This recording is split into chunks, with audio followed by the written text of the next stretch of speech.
This is Hidden Killers Live with Tony Brueski, Stacey Cole, and Todd Michaels.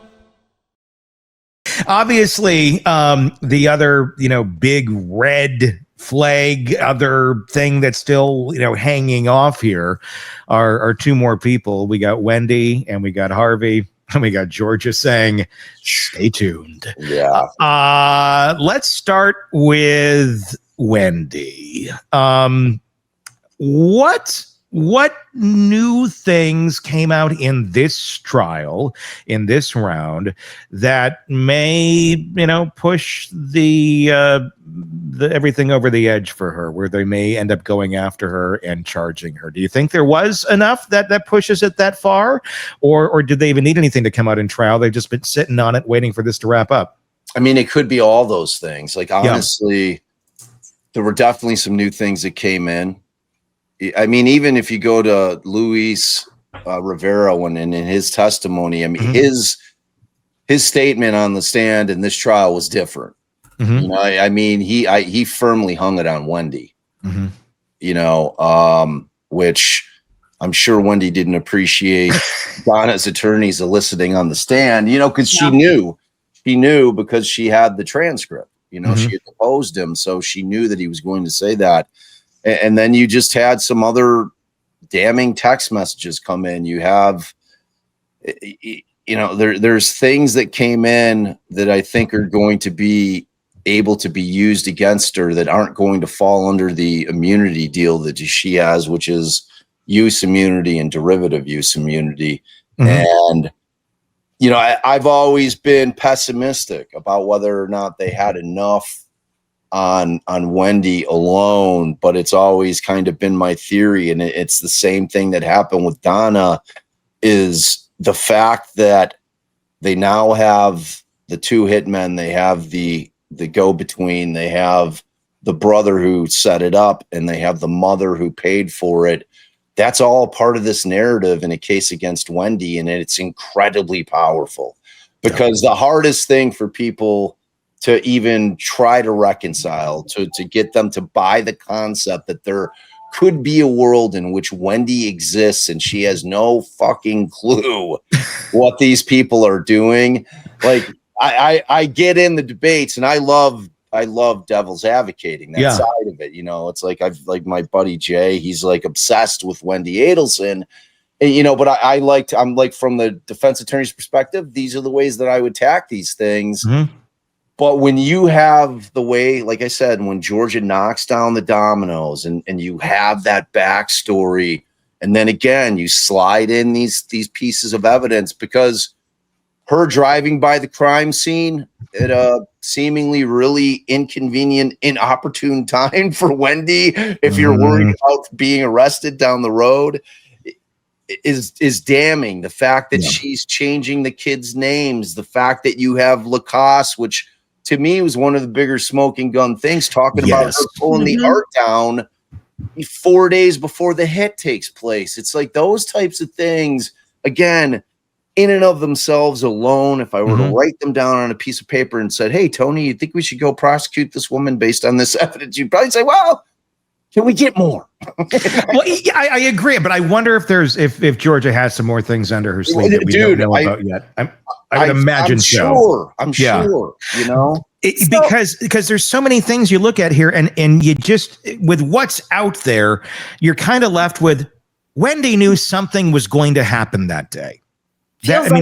That feels like a pretty sure bet to me, that Wendi knew something was going to happen that day. What exactly was going to happen that day, I don't know that we know the answer to. Maybe George does. But as far as everything that's come out, it always kind of ends about there. She certainly, the way she was arranging plans, the way she was canceling trips, all of that, everything points to she knew something was going on. But what did she know was going on? And that's going to be the part that they're going to have to try and prove if, in fact, they do charge Wendi. Do you think charges are imminent? Stacey, what do you think? Thanks, Bob. My question is, what kind of immunity do you think she's been granted? Because she's shown up in every one of these trials, has she not? Yeah. So to me, I feel like, and I'm not in the legal field, but I feel like they've come to her and said, we've got some shit on you, girl. You got to talk.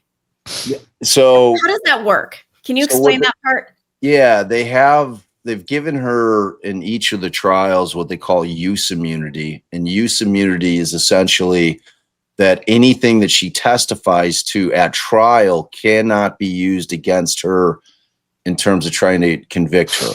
So, and what derivative use immunity is say that she said something on the stand that was new. All right. That Georgia's like, oh, well, that's new. And then that particular piece of information leads them to something else in terms of evidence that is derivative of what she testified to. So they wouldn't be able to use that either. So, but like the main things, but George is very, very smart. Yes. And she tailors her direct examinations of Wendi very, very carefully. And what she does is she has Wendi get up there and say these things so that, because Georgia doesn't care if she's going to go after Wendi can get up on the stand and lie all day. And Georgia, frankly, loves that because that is sworn testimony when and if she arrests Donna and they're going to take her to trial. Everything she then testified to in all of the prior proceedings that are a lie can come in. Okay. So that like the lies are not covered by use immunity. So like that kind of thing is just, she's played this and it's such a difficult case in terms of Wendi because they really don't have that kind of smoking gun. They have some incredibly powerful and compelling evidence when you put it together in terms of the puzzle, right? Like, I mean, there's just some things with her that if you were to ask me, do I think that at this point in time that Georgia would be able to convince a jury that Wendi was absolutely a part of this? Yes, I do. I really do. And I was not there prior to Donna's trial. But as she keeps building these convictions up and just keeps fleshing out the full narrative and just like little factoids, new factoids come out in every trial. And like you said, Tone, we have no idea what she knows about what she knows about Wendi and her involvement, because that kind of stuff doesn't come in at these trials. Yeah. You know what I'm saying? Like, I don't know how much she has been able to gather. Obviously, when she gets Donna's phone post arrest, and we heard her say it, her being Georgia, talking about when they got Donna's phone, that they were able to get some of these WhatsApp discussions. So Georgia knows what she has. Yeah. And she knows exactly, what she needs to get this done. And she's probably going to take a breather. I mean, she knows at this point, Wendy's got the kids. She's not gonna be able to go anywhere without the world knowing about it. Like, sure. Wendi is under the microscope. So in terms of Georgia handling her other cases that she's got, because Georgia's a busy prosecutor, she doesn't just have the Adelson case. She's got tons of cases that she has to deal with. So, and you earmark that much time, and I'm sure she's consulting with the Markels, sure. And she's telling Ruth, she's like, look, like what is your time frame on this? I mean, are you good if I wait a year? Because everybody's like, oh, as soon as the trial's over, they're going to arrest her. I'm like, you just don't understand how this business works. It's like Georgia's a very, very busy person. She's got many, many cases on her dockets. It can't, and the office is only so big. I mean, unless Wendi tries to flee, I don't think it's necessarily going to be this week. I don't remember a lie. It's how do you remember lies? That because obviously that was half of her testimony. No. Some people are very, very good at remembering lies. I got a family full of them. I mean, but they're always going to make a mistake. Like they might be able to remember like a big lie. I'm like, oh yeah, I didn't do this or I didn't do that. Fine. But when it's a lie where the devil's in the details. Mhm. No one's that good at it. Yeah. No one. I mean, you know what I'm saying, Stacey? You can, like, if it's a big lie, yeah, all right, you can remember that. But when it is a lie that has details to it and can be picked apart, and you start digging in on it, people just are not good with detailed lies. It's hard to remember it all. So to all of the things that Wendy said, I don't remember to on the stand, can that be looked at, or could certain things be looked at as a lie? If they can go back and go, well, look, you said right here, you knew the answer to this question, but on the stand, I mean, I could have said something last week and I don't remember I said it, and I could say I don't remember. And I could honestly be saying I don't remember saying that, right, even though you have evidence that I did. Is that then a lie, though, if you don't remember it when you're being directly questioned about it? Only if you can impeach her on it that she actually did know the answer. You know, but like time-wise, it has to be more current in time, because I think that there is absolutely a possibility that 11 years ago, shit that was going down that she doesn't remember. Sure. Yeah, legitimately. You know? Yeah. So, you know, I mean, I can barely remember. Like, if you were to ask me what I ate last Tuesday, there's not a chance in hell that I'd be able to remember it. Now, the counter to that is, okay, well, Bob, you weren't, you know, in the commission of having somebody murdered. So, like, that was just a nondescript thing that you did. But I mean, the one thing to me that is somewhat evident is that whatever involvement that Wendy had in this conspiracy, that she certainly wasn't a major player in it in terms of the planning. That seemed to be taken care of by her loving brother and her loving mother. And, you know, so I think that there's this aspect of, because I hope we're going to get into some Jeff Lacass thing. Like, some people are like of the mindset that, like, Jeff, they really like this, that she was trying to set him up as the patsy type thing. And I know Jeff believes that, but and I believe a vast majority of what Jeff says, but I also am cognizant of the fact that Jeff is a man scorned, you know, so you have to factor that in a little bit. Do I think that he was so scorned that he's going to go in there and make shit up? Absolutely not. But do I think that skews the way that he's observing things because he was hurt by her? Sure. Yes, of course. I mean, things like she took the pictures down. What blows me away about the whole idea that they were going to try and frame Jeff for the murder of where were you that day and all that, it just seems so short-sighted. Now, I mean, keep in mind, these are the people who put money in the washing machine with Tide Pods. So anything is possible. They don't seem like the wisest bunch of folks. But if you're going to go and commit a murder, I would think you're going to kind of have your alibi plan or your scapegoat, or who you're going to blame for this when people come questioning you, if you're going to say anything. And it's not just going to be, well, it turns out your boyfriend drove by there the other day, let's just say he did it. I mean, that just seems to be the thick of what their alibi was going to be if they could have gotten the attention over to Jeff Lacass. Yeah, I mean, that's where my problem is with the whole Jeff Lacass thing. It's like that. It's either the shittiest alibi of all time. I can't make it. But they laundered money in the washing machine. Yeah, like, I mean, she's a very literal woman, Tony. She takes everything literally. But like, for the Lacass thing, I mean,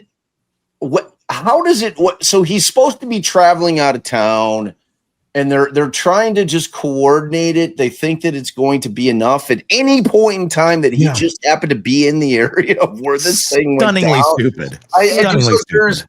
And what's his motive? Yeah. She's already divorced from Dan. Dan already he's in a different relationship with a different woman. Like, what about the situation in and of itself makes Wendy, Charlie, and Donna think that the cops would think that he was a person of interest, aside from him being in town? I 1000% agree with you.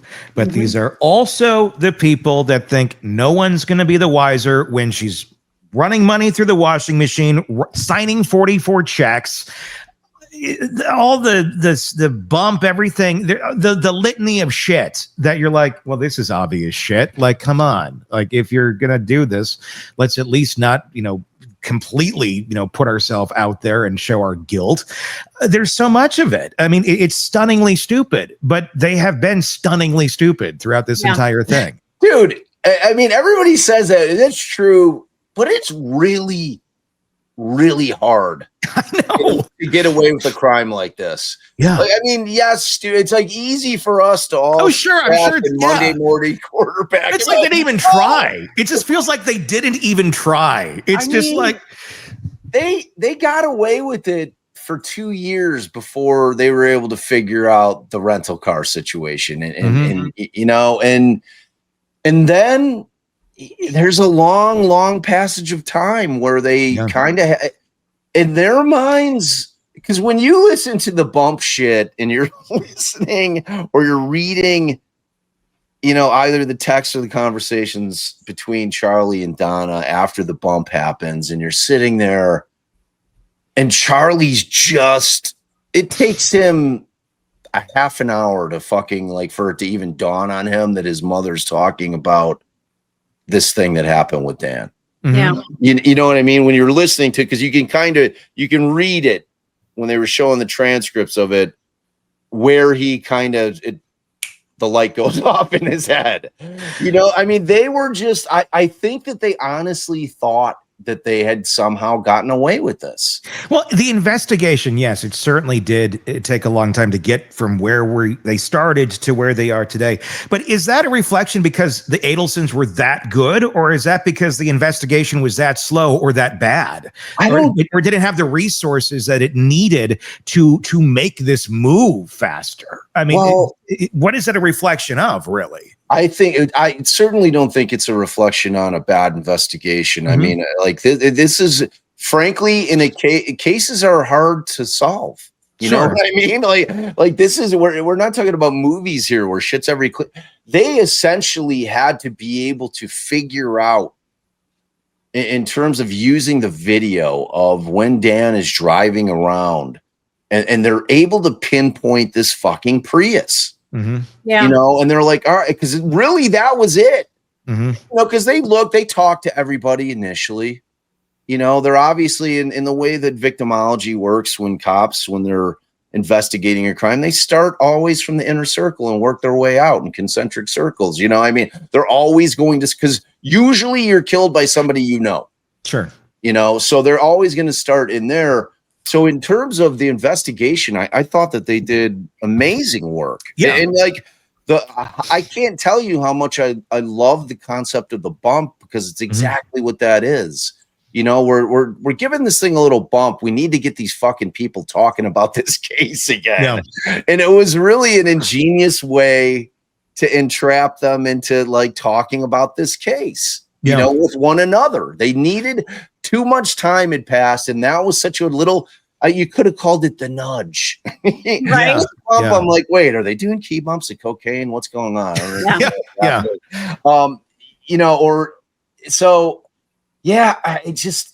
think that it was ultimately just a case that they needed to investigate, and it was going to take time. And then once they got Luis, once they were finally able to figure out who rented that car, which is a lot of legwork.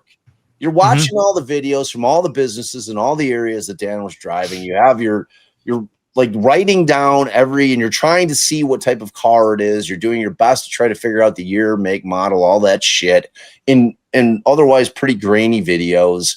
And then at that point, you're going to do what they always do, which is go to rental car companies. If you've got a situation where you're thinking, all right, this appears to be random in the sense that we don't think that any of the family members are the ones who pulled the trigger. I don't think that Jeff was ever actually on their radar at all. I think that he was a person that they wanted to talk to for various reasons, but I think he was checked off the list very, very quickly after his interview. So at that point, they're thinking, all right, and like Wendy's shit in her interview, we're like, yeah, there could be a lot of people who want to kill Dan, like anybody you may give an F to in law school, or and you can't dismiss it. I mean, I had a client named Anthony Garcia that was fired from his his residency in law and medical school, and he came back. He's convicted of coming back and killing 7 years later, killing the two people that fired him. So people do fucking insane things. So I mean, I guess in their minds, but eventually you land on, we're going to go to all the rental car companies. We're going to find out which ones had Priuses or vehicles that looked very similar to it and are similar in color, and get a list of all the people that rented those vehicles. So, I mean, they had a lot of legwork to do, and they did it well. And, the problem is that for some of the early conversations, you're just never going to get them because they're just not going to exist anymore. You're not going to have the devices to be able to do the extractions, and it predates like everything going up into the cloud the way that it does now. You know what I'm saying? Like there was no way they were going to be able to get back the potential smoking gun stuff that was taking place at the time when they were trying to get it done. Because I mean, at that point, all they had was really Wendy's phone. Yeah. And we all know that Wendi was at least smart enough to stay the fuck out of the fray in terms of the conversations.